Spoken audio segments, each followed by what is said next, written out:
Estamos aqui para dar voz ao povo, em defesa dos cidadãos, pela dignidade humana. Todos temos deveres, mas também todos temos direitos. Será que existe justiça? Isto é o povo a falar.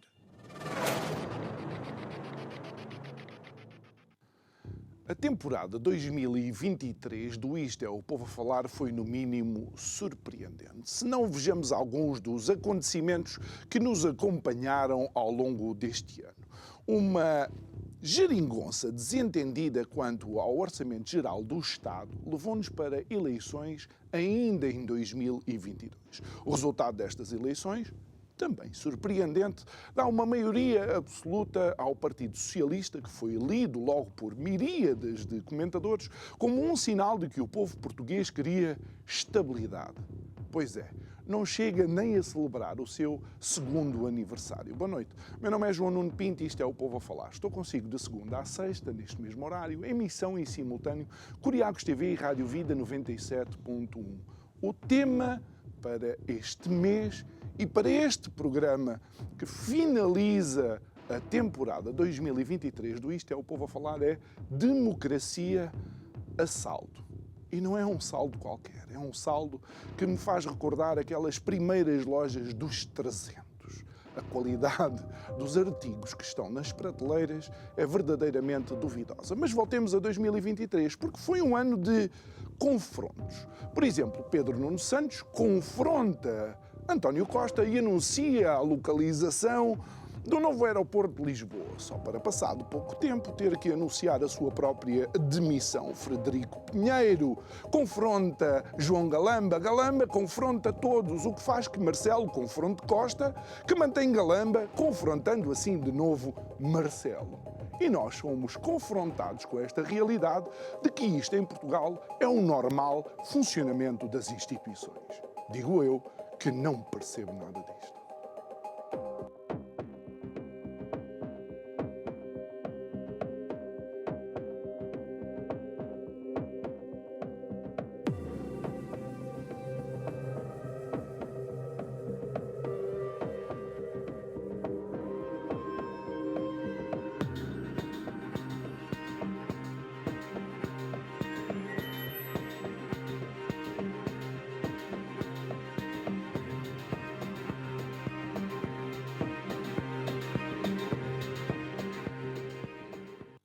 E de volta ao nosso estúdio, nós, para finalizar esta temporada e de alguma forma para finalizar este ano, convidámos o professor José Miguel Sardica para estar aqui connosco. Muito boa noite, professor. Obrigado mais uma vez. Muito obrigado, boa noite.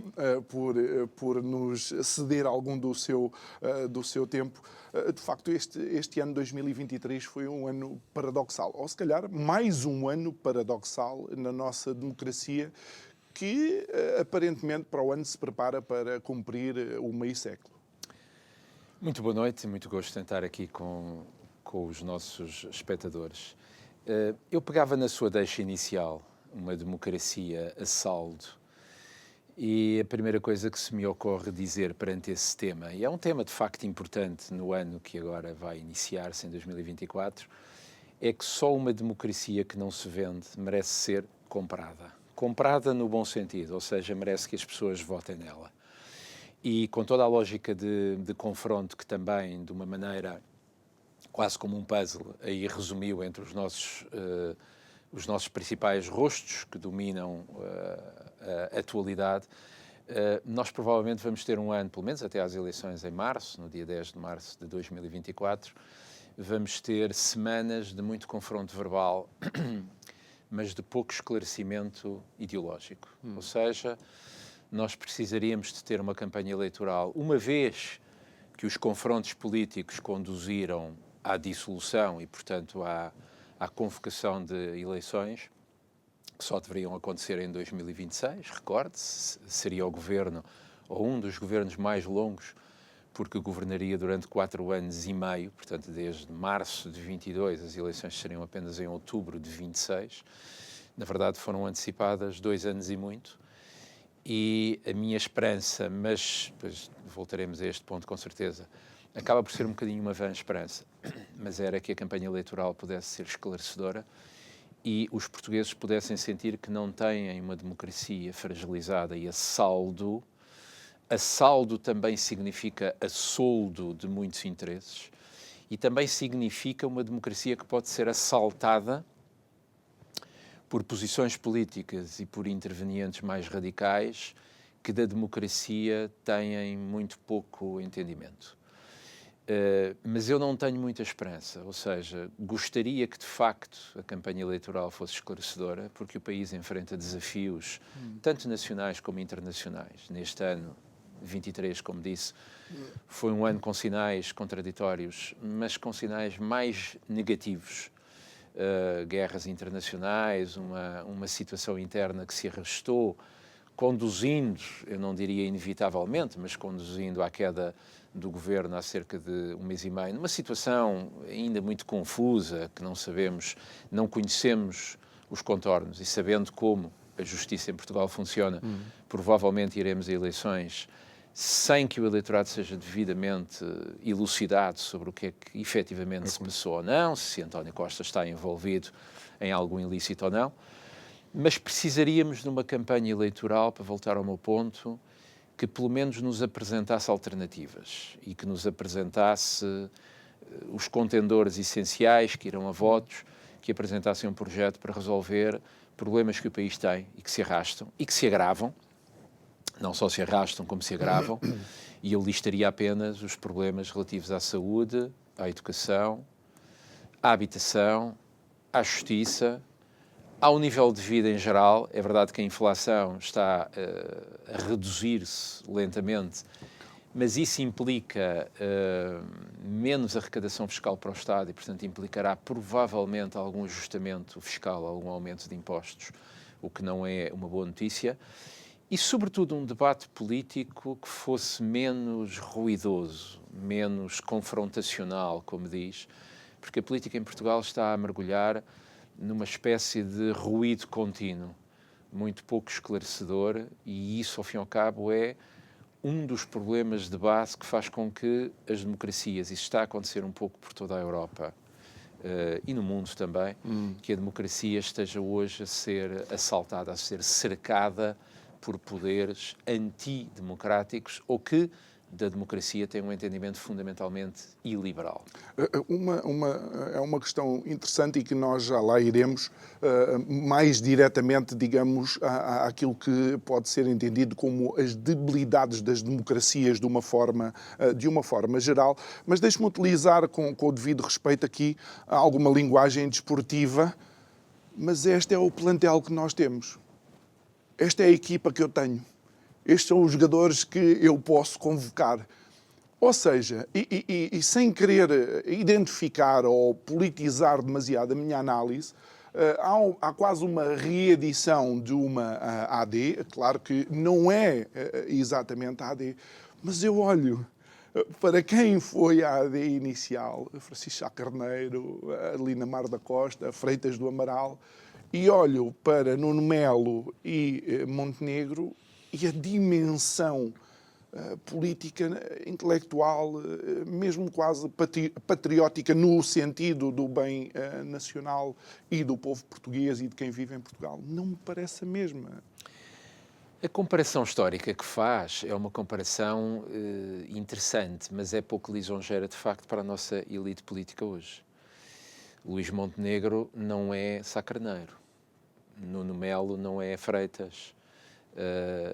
E a elite política que nós tínhamos final dos anos 70, inícios dos anos 80, enfim, a AD é uma junção entre monárquicos, PSD da altura e CDS da altura, criada para as intercalares, para as eleições intercalares em 79, na altura ainda existiam eleições intercalares, portanto eram de 4 em 4 anos, mas se o governo caísse, de facto houve aqueles governos de iniciativa ianista entre 78 e 79, a AD é um projeto vertebrado, e a AD, quando surge em 1979, ganha as eleições em 79, depois repete a vitória eleitoral em 80, a AD é um projeto pós-revolucionário. e é um projeto para dinamizar a sociedade civil. Ou seja, depois de 75, as nacionalizações tinham gerado um enorme Estado, um Estado interventivo em quase tudo, de que nós ainda hoje somos herdeiros. Depois dos dois governos liderados por Mário Soares entre 76 e 78, as direitas, muito alimentadas pela sociedade civil e por um certo elan de é tempo de acelerarmos o caminho para a Europa e de enterrarmos, digamos assim, as tensões que a Revolução e particularmente o ano quente de 75 tinham semeado, é de facto um projeto de dinamização para o futuro, é um projeto de falar às pessoas, é um projeto de reduzir o Estado, é um projeto de melhorar a condição das famílias, das empresas. A direita da AD de Sá Carneiro era uma direita virada para um país novo. E esse elan de novidade, que percorre, aliás, toda a década de 1975, 76, até 85, 86, até a adesão à CEE, galvanizava as pessoas na altura. Se nós medirmos a taxa de abstenção nas eleições nos anos 70 com a taxa de abstenção atual, temos a dimensão do que é a crescente desafeição do eleitorado em relação a uma instituição absolutamente sagrada e importante que é o voto. Nas eleições de 1975, a abstenção foi de 8%. Toda a gente votou porque ninguém votava até aí. 50 anos depois, o que é que nós temos? Uma rotinização. Ir votar já não é nada de novo, nem é nada de muito entusiasmante, porque, como diz e bem, a elite política hoje é um espelho. Há muito aquela ideia, se nós temos uma boa elite política ou uma má elite política perante um povo bom ou um povo mau, quer dizer, más elites e bom povo, ou mau povo e boas elites, eu acho que a questão não pode ser equacionada assim. A elite política também é um espelho do que nós somos e é um espelho do que nós exigimos. E nós temos visto nos últimos meses e nos últimos anos acontecerem em Portugal, a política em Portugal, oferecer-nos casos mais graves ou menos graves, mas casos que talvez há 20 anos ou há 40 anos seriam muito mais severamente julgados pela opinião pública e pelos mídia do que hoje são. Nós vivemos numa espécie de país não amordaçado, como dizia Mário Soares até 1974, mas adormecido. E adormecido porquê? Porque as pessoas olham para as alternativas políticas que hoje têm e veem a alternância política, não veem uma verdadeira alternativa política. E não sentem, a abstenção é disso medida, não sentem que haja a preocupação na classe política de oferecer um projeto que dinamize a sociedade civil, um projeto que ofereça melhor bem-estar às pessoas, um projeto que as faça sentir que há um rumo, que há um desígnio. Não há um projeto de país, não, há rascunhos de políticas. Há rascunhos, há um aproveitamento do pequeno escândalo diário e há, sobretudo, e nós temos muitos sinais disso, desde que o governo caiu há cerca de 1 mês e meio até agora, e para as eleições ainda faltam semanas ou meses, as eleições são só em março. Nós vemos, sobretudo, os intervenientes políticos a discutirem como é que se ganham eleições. Não vemos os intervenientes políticos dizer para que é que servem as eleições. Ou seja, querem que o eleitorado lhes dê a vitória eleitoral, mas para quê? Que projeto têm para a saúde? Que projeto têm para a escola? Que projeto têm para o bem-estar económico e social? Que projeto têm ou que olhar têm sobre a Europa e o mundo? Eu lembro que nós, além de termos eleições nacionais em março, vamos ter eleições europeias em junho. E temos um problema que eu não sei se o governo que estiver já em exercício na altura vai enfrentar ou não. Segundo as regras europeias, elas têm que ser convocadas entre 6 e 9 de junho. Nós normalmente fazemos eleições ao domingo é dia 9 de junho, há feriado dia 10 de junho, portanto isto é um convite a que a abstenção, que nas eleições europeias já é de cerca de 67% ou 68%, nem sei, passa a fasquia dos 70%, que é uma espécie de fasquia.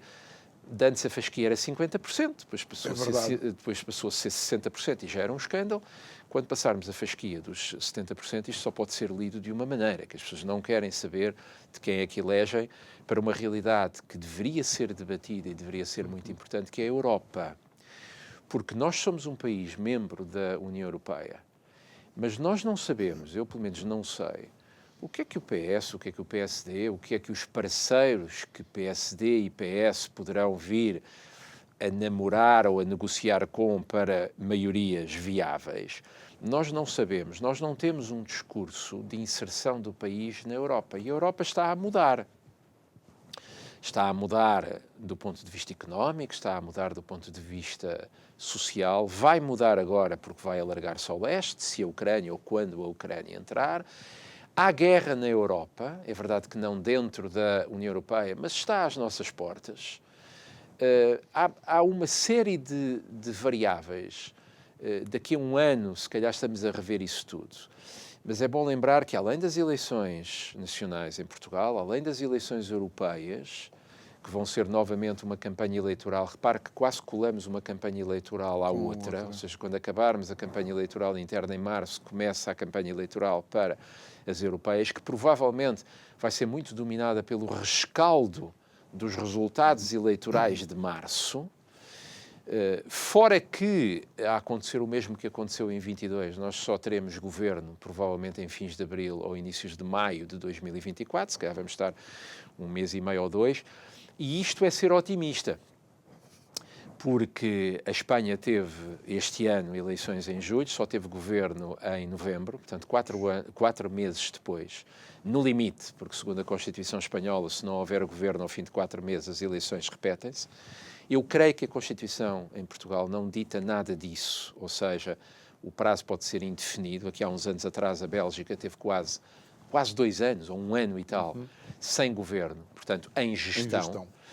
E nós podemos ir para eleições europeias ainda com António Costa à frente de um governo em gestão, porque ainda não há um novo governo, porque o PS ainda não montou a sua geringonça ou a sua geringonça com um eleitorado de centro, assim, uma espécie de... O governo em Espanha não lhe chamam geringonça, chamam-lhe Frankenstein. Não sei se em Portugal não vamos ter que montar também um Frankenstein à esquerda ou uma geringonça à direita, enfim, seja qual for o resultado. Mas nós temos eleições em Portugal, temos eleições na Europa, temos eleições na Rússia. Vladimir Putin, oh que grande surpresa, vai candidatar-se a um novo mandato, mas vai ter oposição interna. Vamos ver se essa oposição chega às eleições ou se não lhe acontece o mesmo que o dissidente Alexei Navalny. Vamos ter eleições na Ucrânia, embora Volodymyr Zelensky já tenha colocado sobre a mesa a hipótese de adiar as eleições, porque de facto a Ucrânia não tem neste momento paz interna, não tem neste momento um Estado operativo que possa montar as eleições. E vamos ter eleições nos Estados Unidos, em novembro de 2024. E, num certo sentido, a situação na Ucrânia, a situação em Israel e em Gaza, os conflitos que lavram no cenário internacional neste ano de 23, a Ucrânia já vem desde 22, mas este ano adicionámos uma nova guerra, que foi a guerra entre Hamas e Israel, provavelmente serão conflitos que se vão arrastar no inverno por razões óbvias, não é? Napoleão e Hitler perderam na Rússia porque o general inverno é particularmente hostil, portanto nada se conseguirá fazer militarmente até abril, digamos assim, mas eu aposto que a guerra se vai congelar ou se vai arrastar até novembro, porque das eleições nos Estados Unidos sairá ou uma administração democrata com a reeleição de Joe Biden, que pode continuar mais ou menos a política que hoje estamos a ver, embora o apoio à Ucrânia, como é sabido, tanto do ponto de vista financeiro como do ponto de vista logístico, esteja a reduzir-se, e isso repercute diretamente sobre a posição europeia, ou se for uma administração republicana, particularmente o regresso do Sr. Donald Trump à Casa Branca, provavelmente a guerra russo-ucraniana vai evoluir noutro sentido e provavelmente o Sr. Benjamin Netanyahu em Israel também está à espera das eleições em 24 para ou acelerar ou retrair essa guerra. O que é um desafio de análise política e só pelo seguinte, que quando olhamos para o primeiro term de Donald Trump, se houve coisa que ele evitou foi conflitos, ou seja, parece que, de alguma forma, não sei que argumentação é que ele utiliza, ele consegue ir mantendo as peças no tabuleiro sem se degladiarem, por assim dizer. Mas o estado do Colorado, por exemplo, já determinou que o nome de Donald Trump não pode aparecer nos boletins de voto. Sim, é uma daquelas originalidades que a política nos Estados Unidos tem. Invocaram a 14ª emenda constitucional, ou 14º Amendment. Nós dizemos emendas, mas na verdade não são acrescentes à Constituição. E a 14ª emenda foi votada no século XIX, a seguir à sangrenta Guerra Civil. Para quê? Para impedir que sulistas, portanto os vencidos, aqueles que tinham desafiado os Estados Unidos da América enquanto um país federal unitário, portanto os separatistas ou secessionistas, para que nenhum secessionista pudesse ser eleito para um cargo público. Ou seja, era uma espécie de purga ou de saneamento em relação aos vencidos da Guerra Civil. A emenda está em vigor, porque nenhuma emenda, apenas a da lei seca foi revogada, exatamente. Mas normalmente as amendments ficam, portanto são integradas, são apensadas à Constituição, e um juiz ou um grupo de cidadãos, não sei muito bem como é que se chegou a essa conclusão, mas decidiu invocar a 14ª emenda para, justamente, porque o ex-líder norte-americano está direta ou indiretamente envolvido no assalto ao centro do poder político nos Estados Unidos, em janeiro de 2021, numa tentativa de golpe de Estado, ou pelo menos de impedir a passagem para Joe Biden, e, portanto, decretou a sua inelegibilidade. Não sabemos se outros Estados vão copiar isso, mas provavelmente a campanha para as eleições norte-americanas vai ser muito ocupada por questão judicial, ou seja, se o candidato é elegível ou não, o que também é muito mau para os Estados Unidos. Porque, como diz bem, de 2016 em diante, a Casa Branca encetou um estilo que Joe Biden, em parte, reverteu, mas não completamente. Um estilo de retração. Ou seja, a política externa nos Estados Unidos oscila sempre, desde o século XIX, oscila entre uma vertente isolacionista. Os Estados Unidos devem cuidar dos seus próprios interesses e, portanto, devem ter uma política virada para o continente. Pois, com o protecionismo económico e tudo. Protecionismo, é ver o que se dizia sobre a relação com a Europa, é ver o que se dizia sobre a ONU, sobre a NATO. E o problema para o mundo em geral é que a retração americana foi acompanhada de uma ofensiva russa e de uma globalização chinesa, e as coisas não são separáveis, ou seja, provavelmente Vladimir Putin não teria tido espaço para atuar na Ucrânia em 2022. E Xi Jinping não teria tido a ocasião de reforçar a sua estratégia comercial global. E vamos ver se é só comercial, se não é militar também, porque Taiwan está mesmo ali ao lado e é um caso não resolvido para o neo-imperialismo chinês. E, portanto, a retração americana, ao mesmo tempo que deixou a Europa isolada, porque, de facto, a frente ocidental, a noção que emerge desde 1945 em diante, perante o bloco de leste, perante o comunismo, havia um Ocidente, e um Ocidente que era a Europa Ocidental, reconstruída após a guerra, muito com auxílio norte-americano, é pensar no que foi a ajuda Marshall, e os Estados Unidos da América, a partir de 2016, enverdaram por uma política de voltar as costas à Europa. Mas não creio que o plano Marshall, por exemplo, em alguns momentos, e nós já voltamos depois à nossa análise, acabou por criar nações que ficaram reféns dessa ajuda americana, sentindo quase uma obrigação compulsiva de estar debaixo daquilo que eram as ideias de Washington. Estar debaixo das ideias de Washington é também uma consequência de uma aposta europeia que foi muito mais centrada na construção de estados sociais, ou seja, de milagre económico. Ainda houve a ideia de criar uma comunidade europeia militarizada ou não, mas a chamada SED em 1954. Mas isso implicaria, para criar uma estratégia de defesa europeia unida, implicaria rearmar a Alemanha. E em 1954, apesar de tudo, os fantasmas da Segunda Guerra Mundial ainda eram muito visíveis. E, portanto, a Europa, de facto, adormeceu à sombra do chapéu de chuva nuclear e militar dos Estados Unidos.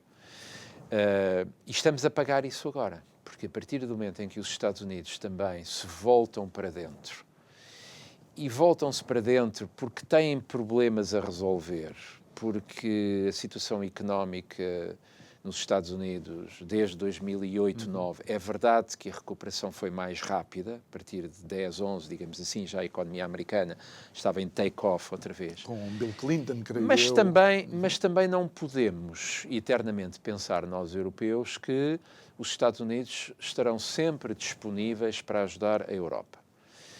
No entanto, a aliança entre o mundo ocidental europeu e os Estados Unidos criava um bloco militar, um bloco económico, um bloco de valores, um bloco de discurso democrático forte, que apesar de tudo era uma barreira ou era um obstáculo ao neoimperialismo russo.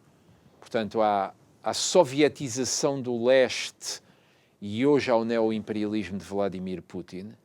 E apesar de tudo era um bloco cimeiro na defesa de uma democracia globalista que também punha em sentido a China. Ou se não a punha em sentido, pelo menos mostrava que o espaço não estava vazio.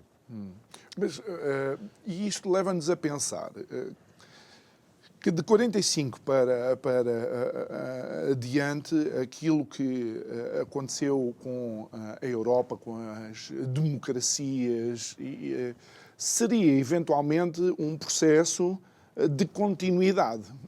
De alguma forma, eu numa conversa com o professor, aqui neste mesmo programa, o professor explicou-me, e estávamos a falar em relação à TAP e à posição de dois partidos do espectro oposto na política, mas têm a mesma posição em relação à TAP.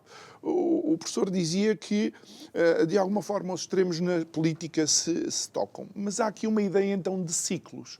E a minha pergunta é, que ciclo é que as democracias estão a viver atualmente, quando há Estados que retiram o nome de um candidato do boletim de voto, quando há, por exemplo, na União Europeia, um forte controle daquilo que é a opinião política e daquilo que são as opiniões nas redes sociais e não só.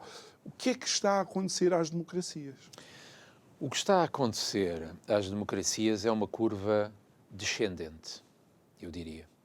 Quando nós olhamos para a nossa história nas últimas décadas, de 45 em diante, as democracias que ganham a guerra ganharam de facto um elan enorme. E nós temos durante 4 décadas, entre os anos 1940 e o final dos anos 80, temos um mundo bipolarizado, o comunismo de um lado e os seus satélites do outro, e uma ordem euro-norte-americana, ou melhor, liderada pelos Estados Unidos como superpotência, com uma série de aliados europeus e dos velhos impérios que a Europa ainda tinha, enfim, a Commonwealth inglesa, a Austrália, a Nova Zelândia. Portanto, nós temos uma ordem democrática que chega aos 4 cantos do mundo e depois tínhamos uma alternativa para aqueles que acreditavam que era alternativa. Não é o meu caso, mas muita gente acreditava nessa ilusão que o comunismo representava. Essa bipolaridade desapareceu com a queda da União Soviética e, portanto, com a emergência de um mundo norte-americano, chamado unipolar. E unipolar porquê? Porque das duas superpotências era a única que restava. O mundo mudou muito na viragem dos anos 80 para os anos 90 e, inclusivamente, suscitou uma série de interpretações. Estou a pensar no célebre cientista político norte-americano Francis Fukuyama, que no seu famoso livro, um pequeno artigo em 89 e depois um livro em 1992, O Fim da História e O Último Homem. Ou seja, a história enquanto dialética confrontacional entre blocos, entre ideologias políticas, tinha chegado ao fim, porque a democracia, versão norte-americana e europeia, tinha ganho. Ok. Repara que é o momento em que a União Soviética entra em colapso, é o momento em que o leste europeu se liberta, a Polónia, a Checoslováquia, a RDA, em que o muro em Berlim cai, e é o momento em que a vitória do Ocidente na Guerra do Golfo perante Saddam Hussein também colocava em sentido um outro inimigo que estava a emergir, que era o mundo árabe. E, portanto, de repente, ali em 1989, 90, 91, 92, nós temos o princípio de um mundo novo, onde já não há comunismo, continua a haver, mas já não há um bloco comunista ao nível do que era o bloco ocidental. E ainda não há uma ameaça islâmica, é aquele vazio entre a neutralização de Saddam Hussein e a emergência depois de um novo rosto do mal, que é Osama Bin Laden, ao longo dos anos 90, até aos atentados em Nova Iorque em 2001. E a China, embora sendo comunista, comercialmente era um parceiro que interessava. A China era um parceiro que interessava. A China vive nessa altura sob os anos de Deng Xiaoping, portanto, a manutenção de um comunismo de Estado, mas ao mesmo tempo um capitalismo de Estado, uma abertura. A China está à procura de um ingresso na ordem internacional, vai entrar para o comércio internacional. Portanto, a China está numa rota de aproximação, mantendo os seus valores e mantendo o seu monopólio comunista interno, está à procura de um lugar numa ordem que era dominada por potências ocidentais. E nós habituámos-nos a acreditar que a última grande mudança do mundo tinha sido essa. Ou seja, nós vivemos os anos 90, percebemos que os atentados em Nova Iorque em 2001 introduziam ali alguma areia, que era o problema da Al-Qaeda, do mundo islâmico, mas ao mesmo tempo, enquanto isso está a acontecer, está Vladimir Putin a chegar ao poder na Rússia. E Vladimir Putin é um parceiro confiável do Ocidente ainda durante alguns anos. Ele vai depois mudar ali a partir de 2007, 2008, enfim, é uma primeira revolução na Ucrânia em 2004, mas verdadeiramente ele revela-se, digamos assim, na Abcásia e na Ossétia em 2008. Portanto, ainda houve ali a ilusão de que essa ordem criada, essa ordem unipolar democrática criada no pós-Guerra Fria, era a ordem em que as nossas vidas iriam integrar-se até não sabemos quando. O problema é que o mundo já mudou outra vez e em vez de mudar para melhor, como tinha acontecido em 89, 90, 91, mudou para pior. E mudou para pior por uma espécie de encadeamento ou de círculo vicioso. É a depressão económica internacional em 2008, que chega à Europa nas dívidas soberanas e nos resgates em 10, 11, 12. A austeridade. É o problema migratório que se cruza com as revoltas no mundo árabe em 2011, 12, 13, 14, 15. É a questão do Islão na Europa, o caso Charlie Hebdo e todos os atentados de 2015 em França. É o Brexit, em 2016, que é um byproduct, que é uma consequência da histeria antimigratória que vinha a ser alimentada na Europa nesses anos. É a eleição norte-americana de 2016, é a Covid, é a guerra na Ucrânia. Ou seja, se nós fizermos a história da última década e meia, nós temos uma série de sinais negativos, todos eles encadeados uns nos outros, que contrastam, portanto, esta curva descendente, contrasta com aquilo que tinha sido, apesar de tudo, uma curva aparentemente ascendente, de confiança, de reforço de uma ordem ocidental que tínhamos tido desde 1989-90 até ao princípio do século XX. Eu costumo dizer aos meus alunos que eu sou da geração de 89.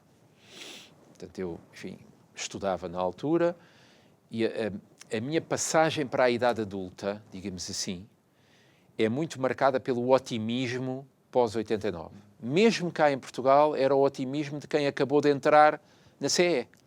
O nosso destino era sermos mais ricos. O nosso destino era pertencermos a um dos melhores clubes do mundo, que era a CEE, que se torna com Maastricht, em 1992, a União Europeia. Mas a União Europeia chamava-se futuro. Era o caminho para o euro, era o caminho para alargamento. Quem é que não quer A livre pertencer à circulação União Europeia? de trabalhadores. Era a geração Erasmus, era o espaço Schengen, era um projeto que era apresentado até internacionalmente. A União Europeia era um caso de êxito, era apresentado como um paradigma do que poderiam ser outras zonas do mundo, na Ásia, em África, no mundo árabe, comunidades de países que viviam em bem-estar, em cooperação, em abertura e em paz. Este horizonte, que é o horizonte da nossa geração, quando começámos,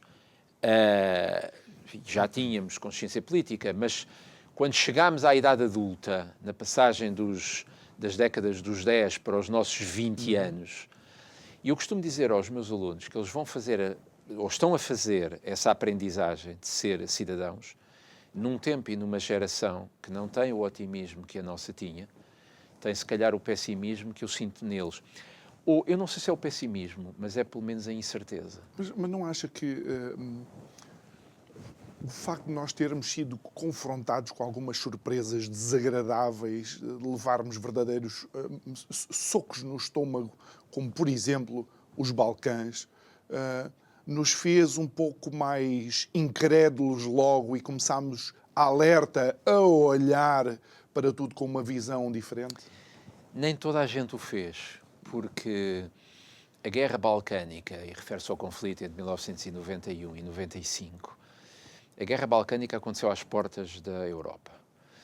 Alguém com um bocadinho mais de cultura histórica poderia ter percebido que aquilo era um sinal importante, porque o célebre historiador inglês Eric Hobsbawm tem um livro chamado A Era dos Extremos, que é dos Balcãs aos Balcãs, de 1914, é nos Balcãs que começa a Primeira Guerra Mundial, e é nos Balcãs que acaba um certo século XX, com a guerra sangrenta, de facto o pior genocídio em solo europeu desde o genocídio sobre judeus na Segunda Guerra Mundial, 40 anos depois.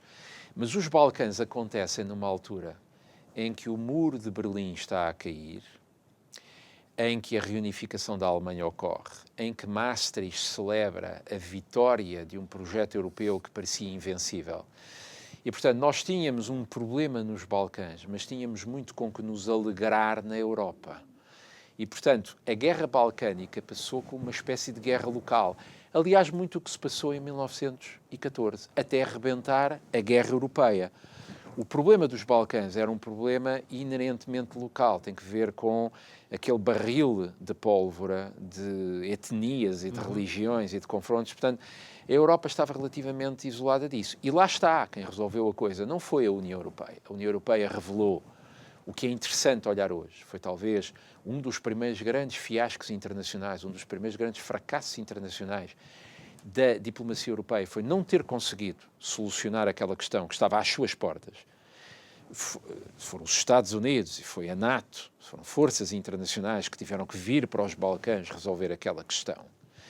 Mas os Balcãs foram um sinal mal compreendido, porque, repara, aquilo acaba em 1995 e, a partir daí, começa-se uma espécie de caminho de alargamento para o leste, como se a Europa dissesse a melhor maneira de nós evitarmos novas guerras na nossa fronteira é metermos os países que estavam a sair do sistema comunista, portanto, antigos satélites da União Soviética, antigos Estados dependentes da União Soviética, formalmente independentes, mas na prática metidos na esfera de influência da URSS. E provavelmente ainda culturalmente e socialmente com fortes laços. Essa é a questão que repercute 20 anos depois, ou seja, nós não podemos falar nisto sem sermos imediatamente acusados, pelo menos de um politicamente incorreto.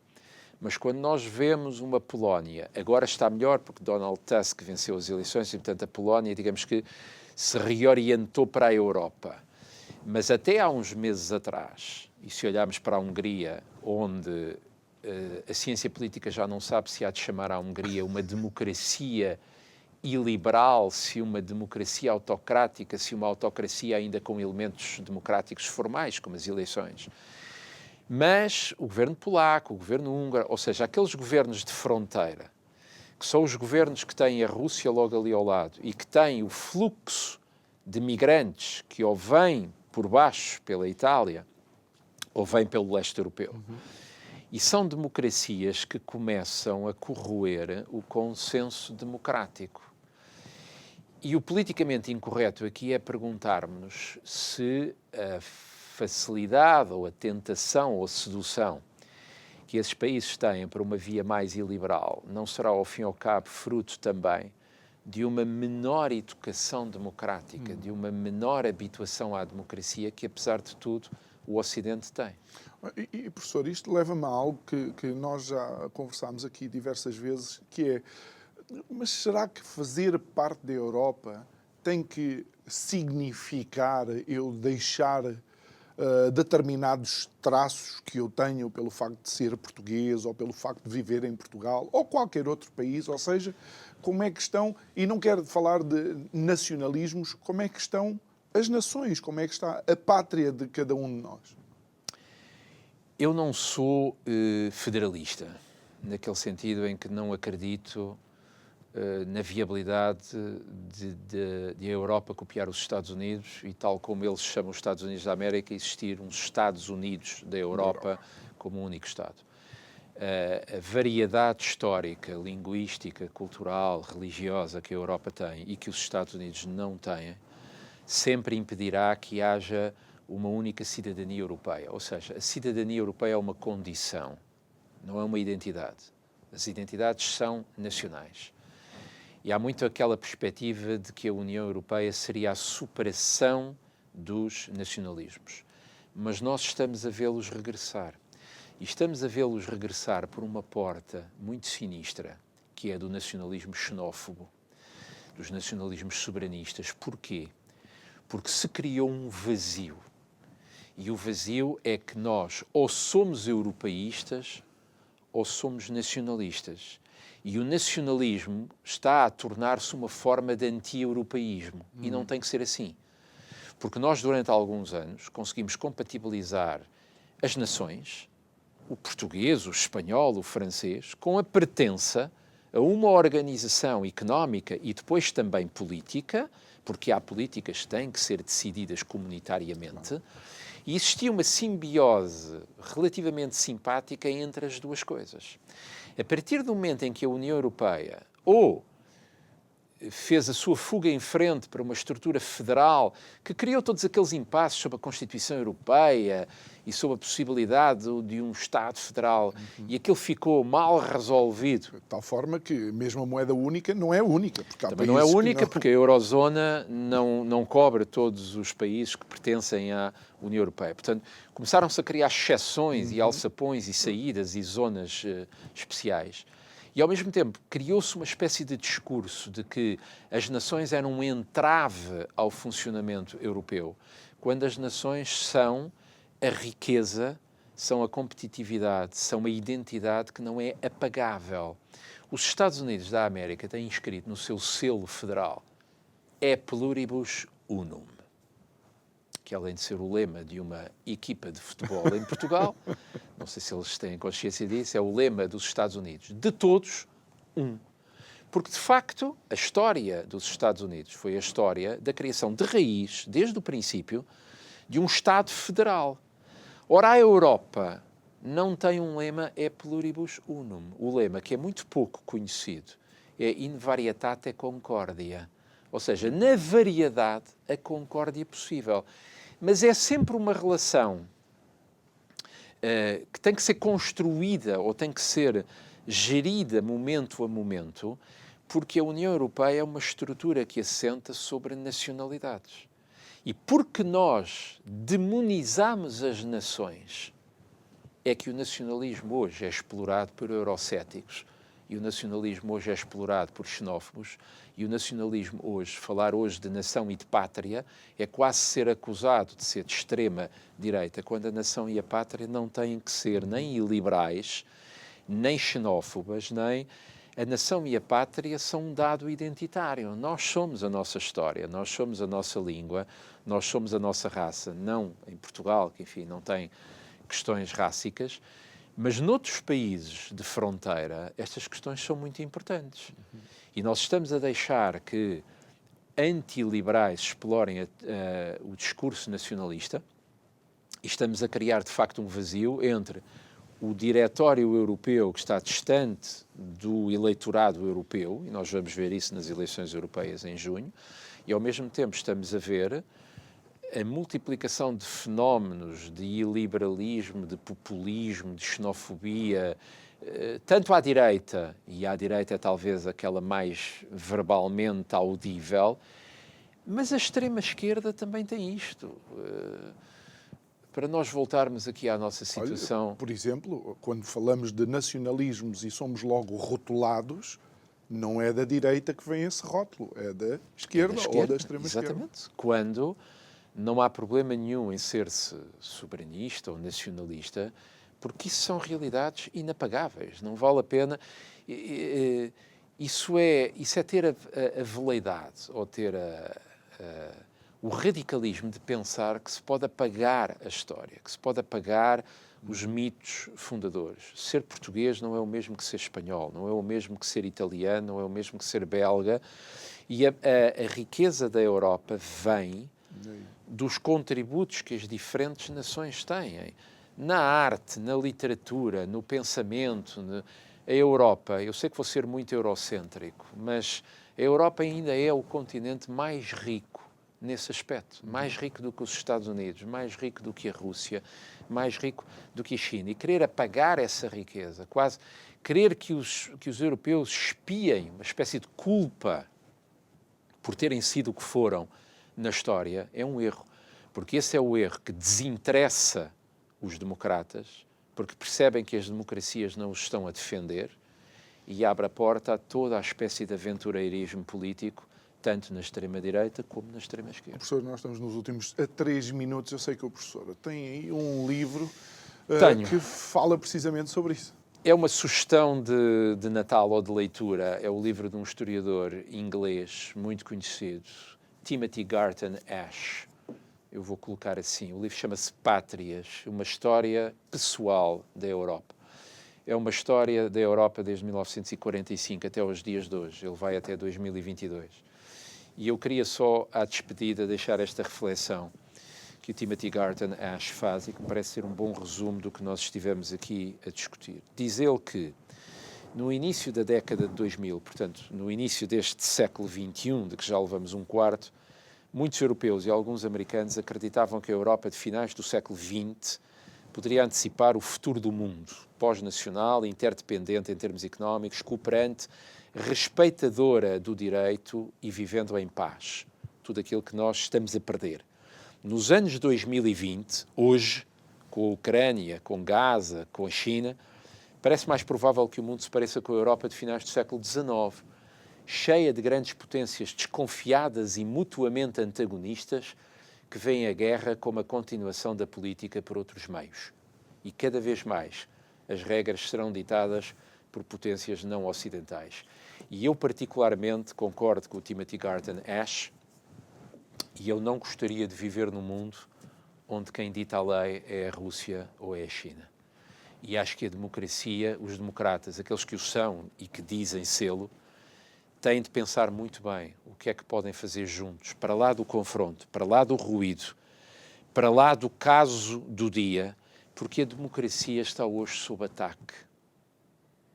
E estando sob ataque, se os democratas não se unem, como se uniram em 45 e como se uniram em 89, para defender uma determinada ordem de valores, nós podemos, de hoje à manhã, acordar e deixar aos nossos filhos e aos nossos netos um mundo muito diferente, para pior, daquele em que nós vivemos quando tínhamos a idade que hoje têm os nossos filhos. Embora a nossa realidade dia-a-dia já esteja pior do que aquela que, de facto, nós vivemos, pelo menos em termos de entusiasmo e de esperança. E vamos comemorar o 25 de Abril, os 50 anos, em 2024. Não sei porquê, mas pronto. Professor José Miguel Sardica, muito obrigado por ter estado aqui connosco. Obrigado eu. Obrigado a si que nos acompanhou, não só hoje, mas também durante toda esta temporada 2023 do Isto é o Povo a Falar. Desejo em meu nome e em nome de toda a equipa um Feliz Natal, um ótimo Ano Novo e já sabe, estamos de regresso no dia 8 de janeiro. Vai ser toda uma semana também de análise retrospectiva do ano de 2023. Vamos tentar lançar algumas luzes para o nosso futuro. Muito boa noite e muito obrigado.